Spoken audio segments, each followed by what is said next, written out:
Today we are starting chapter 5. Chapter 5 is over triangles and different parallel lines and different angles. Today we're going to talk about two sets of parallel lines cut by a transversal and the relationships between the angles that those have. Alright, first of all, what does it mean for two lines to be parallel?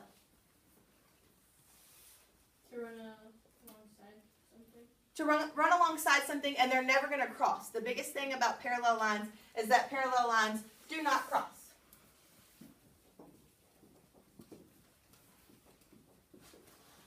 The symbol that we use for parallel lines looks like two L's. So anytime you see that symbol, that means parallel, meaning those two lines will run side by side to each other and never cross. Okay? If I have two lines or two roads that run parallel to one another and never cross one another, how could I get from road 1 to road 2? What would need to happen? Got it? You have to build an intersection. I have to build another road, an intersection that would go across. So I'm going to have two roads that never cross each other, and for me to get from road 1 to road 2, I'd have to put in another road. Is everybody okay with that idea? If I have two parallel lines and I need to connect them together, I put in a transversal. The word for this word is the name for this line is transversal. And what it does is it connects two parallel lines together. Okay? So when I have two parallel lines connected together by a transversal, it creates 1, 2, 3, 4, 5, 6, 7, 8 angles. Does everyone agree with that? Okay. There are some relationships between those angles. So let me draw this out a little bit bigger. Two parallel lines cut by a transversal. We have some interior angles. What does interior mean? Inside. Very good. Liliana, what does exterior mean? Outside. Outside. And then another important word for this lesson is alternate. To be an alternate or to alternate, what does that mean? Switch. To switch. Very good. So we can describe the relationship among these 8 triangles by talking about interior, exterior, and alternate angles. Does everyone agree that this section right here would be interior? Okay. And then this section here and this section here would be what? Exterior.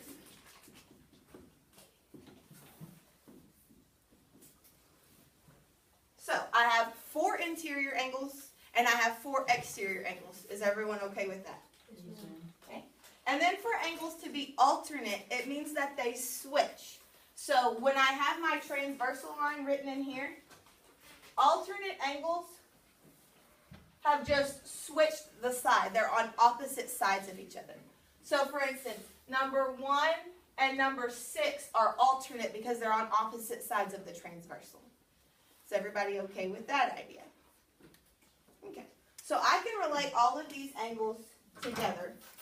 And looking at the key concept box in our notes, or in our book, it tells me that we have interior angles that lie on the inside. So 3, 4, 5, and 6 are all interior angles. And then I have exterior angles that lie on the outside. So 1, 2, 8, and 7 are all exterior angles.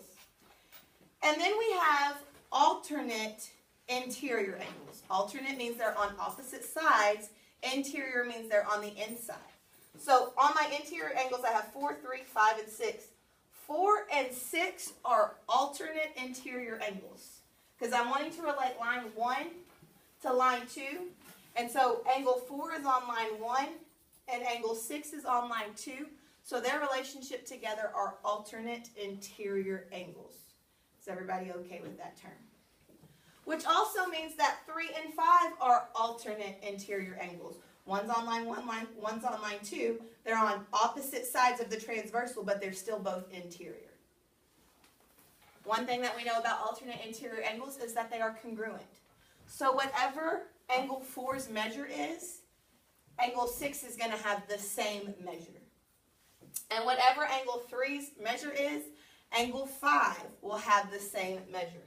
Is everyone okay with that idea? You also have alternate exterior angles. So we're talking about our outside angles. Angles 1, 2, 8, and 7. Alternate means they're on the opposite side of each other. So 1 and 7 are alternate exterior angles, and 2 and 8 are alternate exterior angles. Okay? When they're alternate exterior angles, their measurements are the same. 1 and 7 will be equal to each other, and 2 and 8 will be equal to each other. Is everybody okay with that idea? Okay. The other set of angles that they talk about are corresponding angles. We've used the word corresponding in 8th grade already this year. It's back in chapter 2, so you may have to refresh. Does anybody remember what corresponding means? Yes, They work together. they work together. They match up together. So if I have these top 4 angles and these bottom 4 angles, the corresponding angles are the angles that are in the same spot.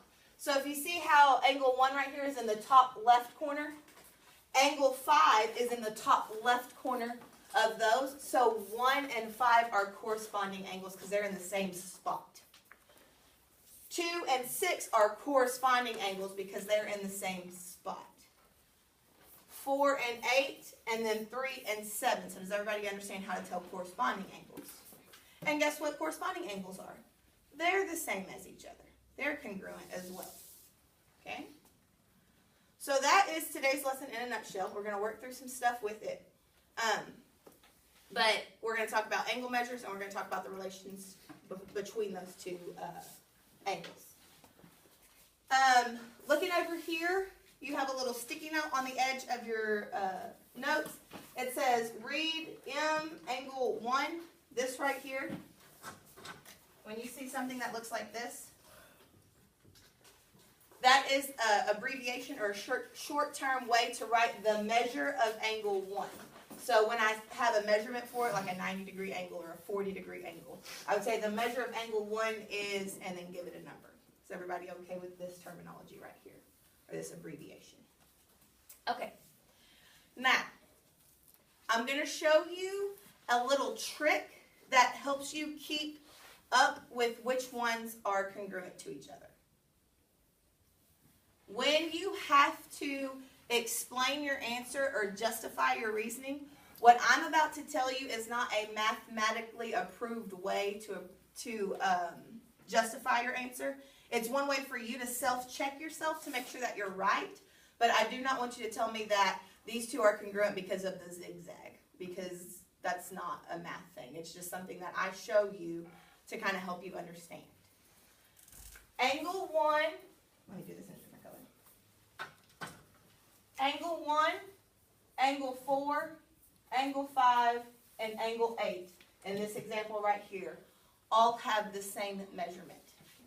Okay? So 1, 4, 5, and 8 would all have the same measurement. So if you know what angle 1 is, you know that angle 4 has the same measure. You know that angle 5 has that same measure, and you know that angle 8 has that same measure. Okay? Because they go in a zigzagged pattern. Reason being, we have angle 1 is congruent to angle 4. I have angle 1 is congruent to angle 5. And I have angle 1 is congruent to angle 8. And we know mathematically why all those are true. The zigzag just kind of helps me visually see it. But let's talk about why those are true. We learned today, well, angle 1 and angle 5 are congruent because angle 1 is in the top left corner of this set, and angle 5 is in the top left corner of this set. So those are what kind of angles if they're in the same spot? Corresponding. Corresponding. And corresponding angles are congruent.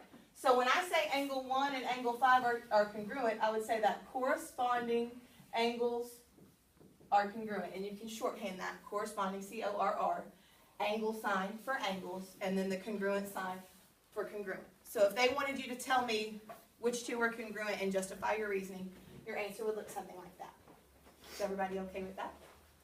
All right, angle 1 and angle 8. Who thinks they can tell me what their relationship is?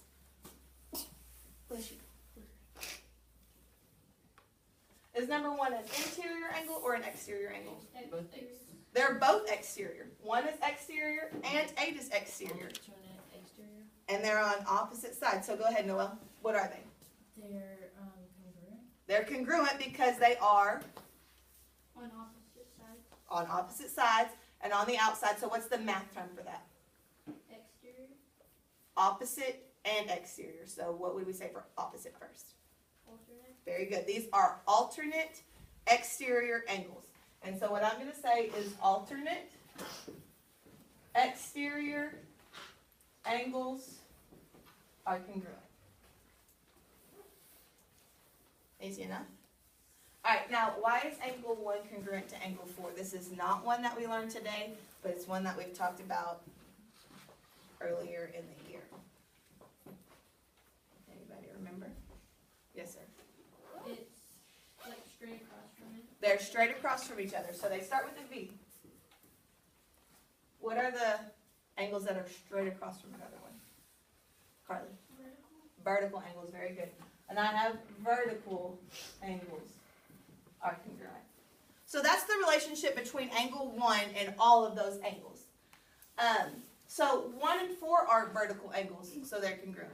That's the same reasoning why 5 and 8 are congruent, because they're vertical angles. Okay?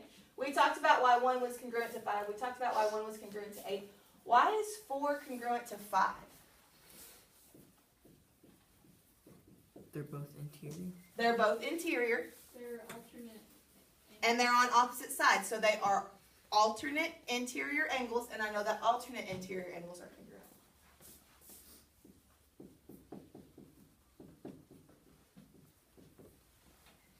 What about 4 and 8? What's their relationship?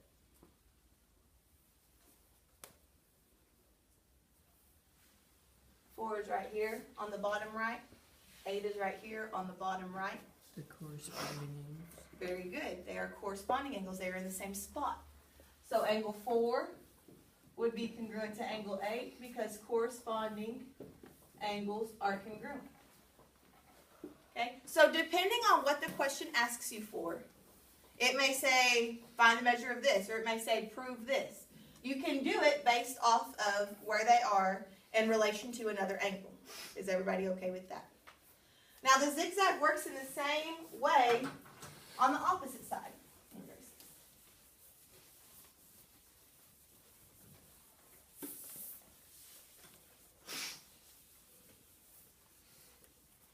So I have angles 2, 3, 6, and 7 that set up in another zigzag pattern. So those are all congruent with each other that way. So I could say that angle 2 is congruent to angle 3. I can say that angle 2 is congruent to angle 6. Angle 2 is congruent to angle 7. This one is congruent to all 4 of those, and then all the different options there. 2 and 3 are congruent because they're vertical angles. Vertical angles are congruent. 2 and 6, this is on the top right, this is on the top right. They're in corresponding parts. Corresponding angles are congruent. 2 and 7, they're both on the outside. They're on opposite sides of each other. So they're alternate exterior angles. Alternate exterior angles are congruent. So the same relationship happens between the other zigzag sets of angles. Does anybody have any questions on that? All right. Now, one more thing. Let me tell you what one of these equals.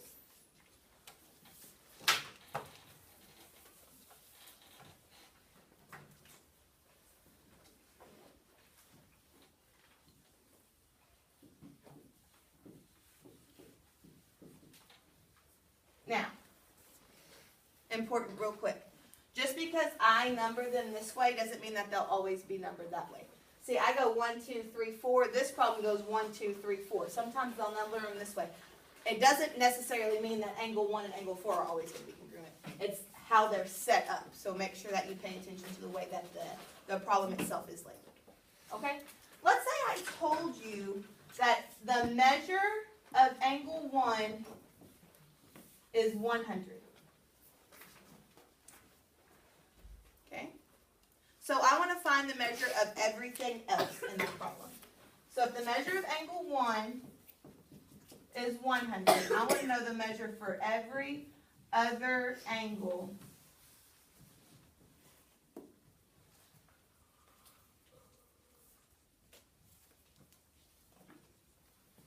in this set. Raise your hand if you think you know one of them. Kaden. Angle 4 would be 100 because it's vertical. Angle 4 is going to be 100 because vertical angles are congruent. Very good.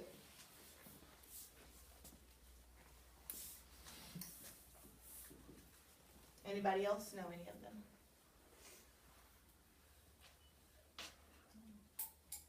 Anybody besides Mr. Thomas think they know them? Go ahead. 5 and 8 would be 100. 5 and 8 are also going to be 100. Because if I follow that zigzag pattern, I know that those are all going to be the same. Now, so the measure of angle 5 is going to be 100, and the measure of angle 8 is going to be 100. Based off of knowing the measurement of angle 1 is 100, why do I know that 5 is 100? What's the relationship between angle 1 and angle 5? They're congruent. Why? They're in the same spot, and if they're in the same spot, they are corresponding. So since the problem gave me the answer to measure of angle 1, I can say that 5 is also 100 because corresponding angles are congruent. And then Caden also told us that the measure of angle 8 was 100. What is the relationship between 1 and 8? Alternate exterior, very good, Donald. Alternate exterior angles are congruent. Very good. Now, I need to know what 2, 3, 6, and 7 are. When I find out what one of them are, or one of them is, I know the other 4 because they run in a zigzag pattern. Who thinks that they can tell me what the measurement of angle 2 is and why?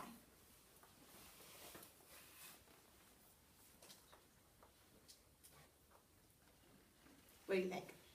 Would it be the same as the others? Would it be 100? It's not going to be 100. It's a good guess, though.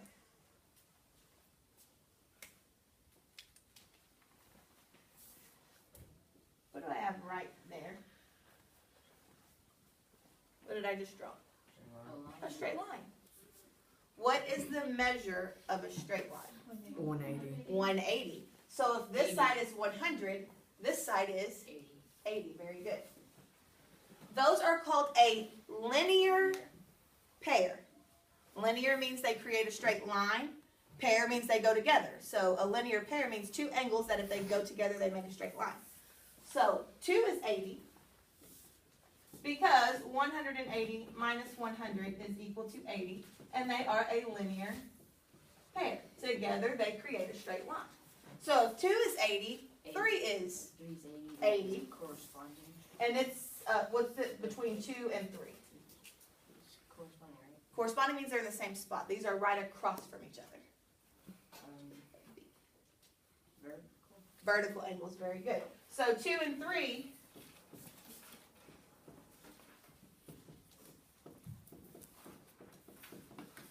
is congruent to 3 because they're vertical angles. Okay. What's the measure of angle 6? 80. What's the measure of angle 7? 80. I can do that by going through my zigzag. Now, based off of knowing that angle 2 is 80, I could say that 6 is 80 because those are corresponding. Very good. They're in the same spot. I could say that 7 is 80 because 2 and 7 are alternate exterior angles. Once I knew that 3 was 80, I could say 6 was 80 because they're alternate interior angles. So based off of what you're given or based off of what you know, you can decide another one based off of the relationship that whatever angle you're looking for has for that. Is everybody okay with that? And so once you know one angle, you really know all 8 angles because either they're the same in the zigzag pattern or you take the one that you know and you subtract it from 180 to find the other.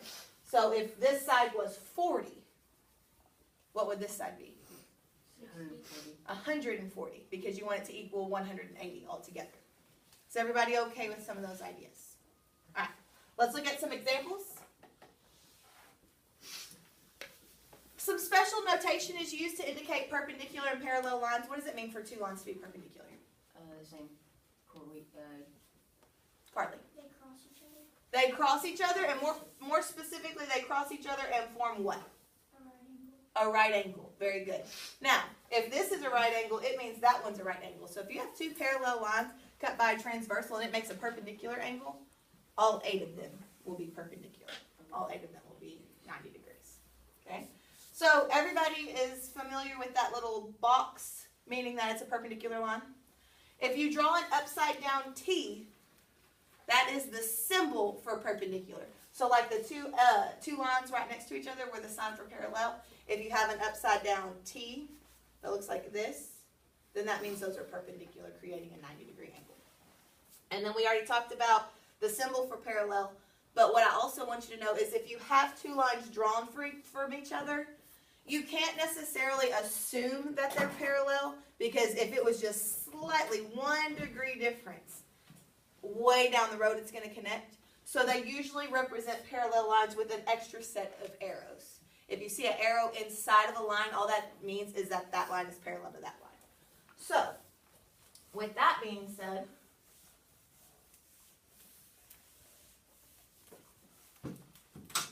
if I have this line that is parallel to this line, it is going to be represented somewhere with another arrow in there. It may be an arrow that looks like this, or it may be shaded in, either way. If I came in with another set of parallel lines, I would represent this with maybe like 2 arrows, just to represent that those two are also. They have to have a different marking, or else it would imply that it was parallel to this. So you could have a situation where you have 3 parallel lines. 1, 2, 3. I would represent those as being parallel by adding another arrow somewhere on that line. So that's just a symbol telling you that they're parallel. And then I could put in a new, what is this word? Starts with a T, the one that connects them all. Transversal. Very good, transversal. I could put in a new transversal that creates the same situation. Now I've added 4 more angles in. 1, 2, 3, 4, 5, 6, 7, 8, 9, 10, 11, 12. Do not let this confuse you. You're only going to be relating 2 angles to one another. So if I was relating angle 1 to angle, I don't want to do angle 10. Let me say I was going to do angle 10 and angle 3. If I wanted to relate those 2 angles together, pretend like this line doesn't even exist, because I'm not using any angles off of it. So 3 and 10 are going to be interior, and they're on opposite sides of the transversal, so they're alternate interior. They're still going to be the same. Everybody okay with that? Yes, ma'am. All right. Moving right along here. This is what some of your homework questions will look like. It just says classify each pair of angles in the figure as alternate interior, alternate exterior, or corresponding. So angle 1 and angle 7, they're both on the outside. They're on opposite sides of the transversal. So they are alternate exterior angles. And that's all it's going to want, is if it's asking you for the relationship, you just have to tell me alternate exterior angles. Okay. Angle 2 and angle 6. Who can help me with angle 2 and angle 6? They're corresponding. 2's in the top right, 6 is in the top right. They're in the same spot. They match up. Matching and corresponding mean the same thing. Okay?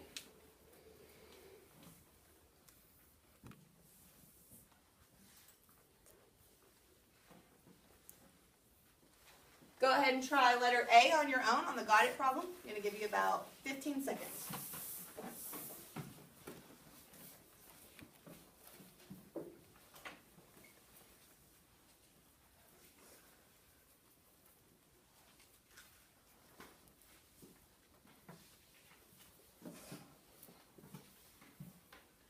Raise your hand if you think you know.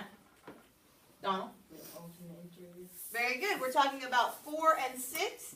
They're both on the inside, so they're interior angles.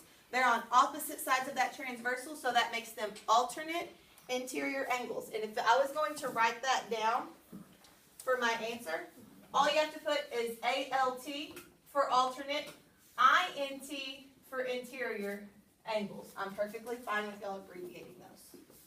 Okay? Any questions on that?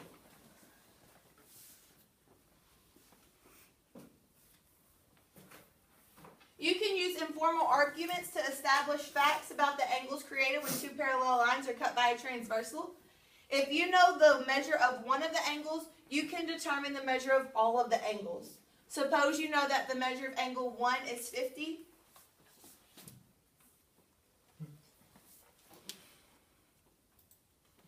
Suppose that you know that the measure of angle 1 is 50. You can use that to find that 2, 3, and 4. If 1 is 50, raise your hand if you can tell me the other 3 angles that would be 50. 3, 5, and 7. Very good. Angle 3 is going to be 50, angle 5 is going to be 50, and angle 7 is going to be 50. What's the other 4 angles going to be? Yes, sir. 130. How did you get 130? I subtracted 180 from the Very good. These two create a straight line, so when you say 180 minus 50, you find that it's 130. So 2 is 130, 4 is 130, 6 is 130, 8 is 130. Is everybody okay with that? Yes, ma'am. Okay. And they have different descriptions here because they're supplementary, which means they're a linear pair. They equal 180. Here is because those are vertical angles. Vertical angles are congruent. Here it's because 1 and 4 are supplementary. Once again, we know that these create a straight line. I also know that 1 and 3 create a straight line. So you can always subtract there. You're still going to find the same answer. Okay? Looking down here at the example, they've just applied this to a real-world situation. A furniture designer is building the bookcases. A needs to be parallel to B. If the measure of angle 2 is 105, what is the measure of angle 6 and 3? So I need to find the measure of angle 6, and I need to find the measure of angle 3. Well, starting off, 2 and 6 together, what happens with those? What did 2 and 6 create together? 180. A 180. So I would say 180 minus 105 is 75. So angle 6 is equal to 75. When they want to know about the measure of angle 3, what do I know about the measure of angle 3? Angle 3 is 105. Let's label what we know. That's one of the biggest things, the easiest things to do. If the measure of angle 2 is 105, we said that angle 6 then became 75. If I'm looking for the measure of angle 3, what is it going to be? 75. It's going to be 75. So do you see how much easier that problem got once I labeled what I knew? We're like, oh, it's just a cross. So once you figure one piece out of the puzzle, label it, so that way it makes the rest of it a lot easier. Okay? Go ahead and try that got it problem down there on your own.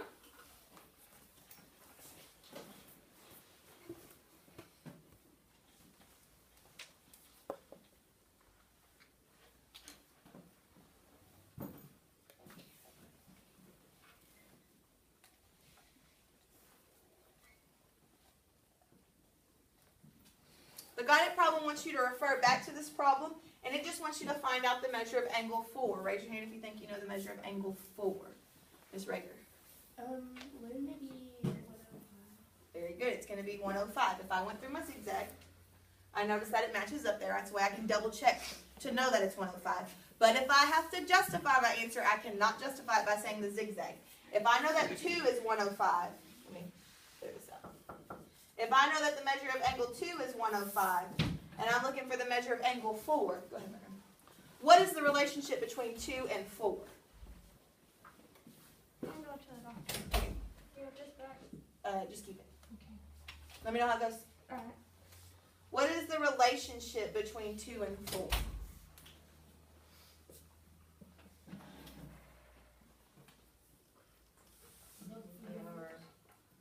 Sir?